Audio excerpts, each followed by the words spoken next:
Hey guys, welcome back to Booze and Movies. I review booze, I review a movie. This week's booze is Importer's Vodka. You can get this for $2. This size, half pint, for $2. It tells you a lot about the booze. So, let's try it, because I'm super confident about this. Ah, yes, I love the smell of rubbing alcohol in my drinks. That's why all my Bloody Marys are made with isopropyl. Also, I've had a little bit of this, just so you know. Yeah, it's bad. It's bad. Alright, yeah. This is bad, so I'm going to add something. Tequila. You add good tequila to vodka to make it better. Everybody knows this. Yep. Ah, much better bouquet. I do love me some tequila. Jose Cuervo. There's songs written about it, so you know it has to be good.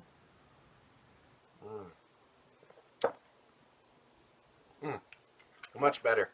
Fun story, the last time I had Importer's Vodka, I threw up in a church parking lot. So that tells you the caliber of that particular liquor. Now, on to the movie. What movie did I see this week? What great visual masterpiece was it that I partook in? The Purge, election year. Now, here's another fun story. I'm full of them today. The last time I watched The Purge, which was the first time I watched The Purge, because why the fuck would you watch that movie twice? I took away two things. That is the dumbest premise for a movie that's not from the 80s, and Ethan Hawke was in it.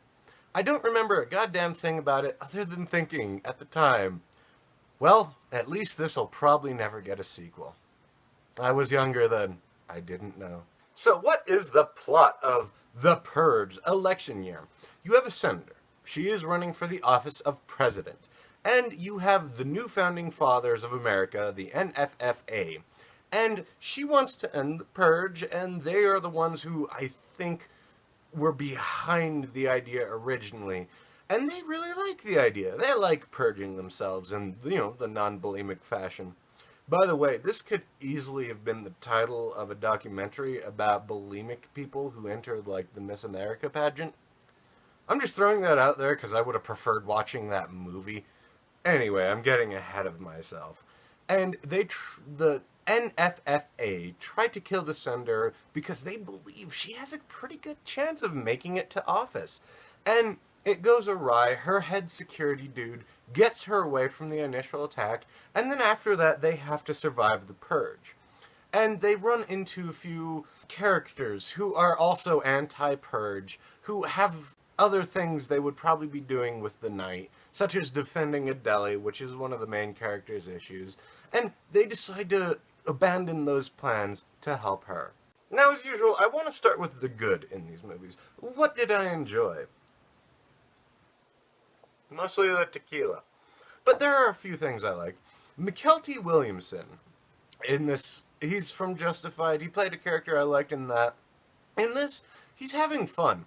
I liked him a lot in this, even though he was kind of weirdly racist, I think.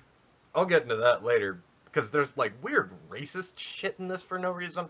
But I liked him. He was kind of the comic relief. He was also kind of a wise man. I liked most of the delivery from him, and he was, I think, the shining aspect of this film. What else did I like? Well, one thing I gotta give a shout out to is the costume. I don't know what it is, but apparently Purge Day is to psychopaths what wedding days are like to normal girls, because these people, they go all out. I was amazed at the costumes in this. Some of them have lights. If you watch the trailer, you see just some fucking strange costumes in there. But they go all out.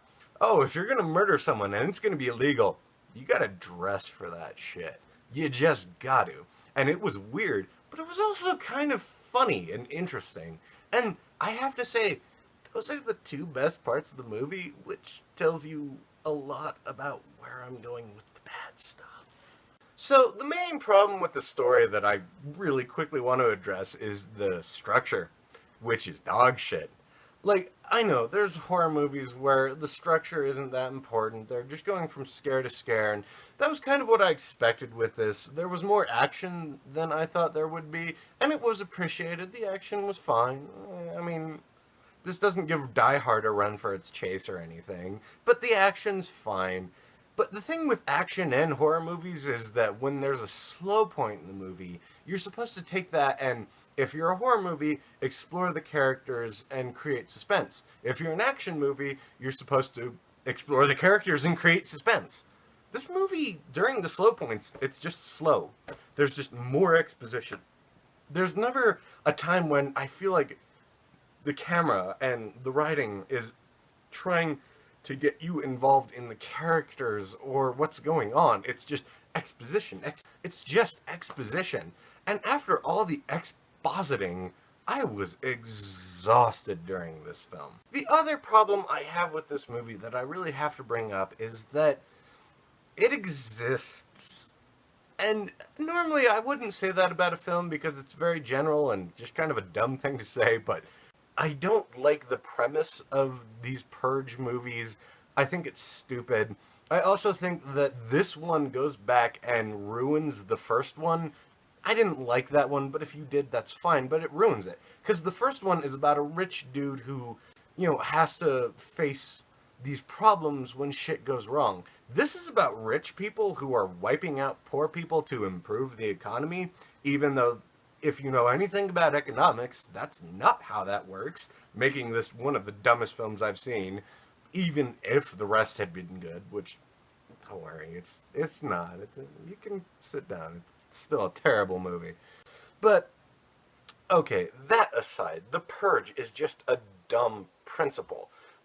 And I can't help but hate it. If it was a B movie from the 80s, yeah, this would make sense because there's a lot of dumb premises in those movies, and I can enjoy a lot of those just fine. But this movie takes itself so damn seriously, and it makes it so boring. So rather than just simply talk about the missed opportunities in this movie, I would like to pitch the ideas I would have for a Purge sequel, while I try to finish this unholy mix of tequila and vodka. Captions, take me away.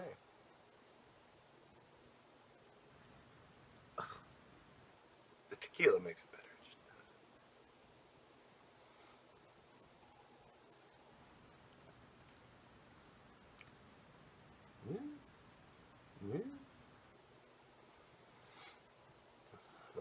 Fuck, the captions are almost done. Jesus.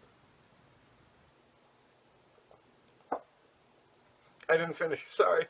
So, one thing I actually forgot to add about this film is that it's kind of racist, I think. Like, I'm not going to consider myself an expert on racism by any stretch of the imagination, but there's a line in this where Joe, the guy I liked, he talks about there's this sort of Mexican standoff. Fuck, right there. Racism. In action. But, okay, he's talking to these group of black people who, are domestic terrorists or whatever, which, I mean, for a Purge day, I guess domestic terrorism isn't bad. I don't know, it's a hobby at least. And he says, okay, I don't want to shoot a black person, but if you shoot these white people, I'll have to gun you down, because these are my white people. There's a lot of weird racist shit in this that's a lot like that. That, yes, I laughed at it. It made me kind of like this movie just for how clearly stupid it is. But also, what the fuck? In closing, God, this one was bad. The Purge, okay, I have to admit, with the costumes and some of the effects, there was horror in this. I did not hate the entirety of this film. There is easily a solid 15-20 minutes of good film in here. But it's when they're focusing on the Purge and the Purgers, the people randomly committing violence, that in this movie actually works. I like The fact that they have these strangely elaborate costumes, which are really important to them. I like the over-the-top personas. I like a lot about these purgers.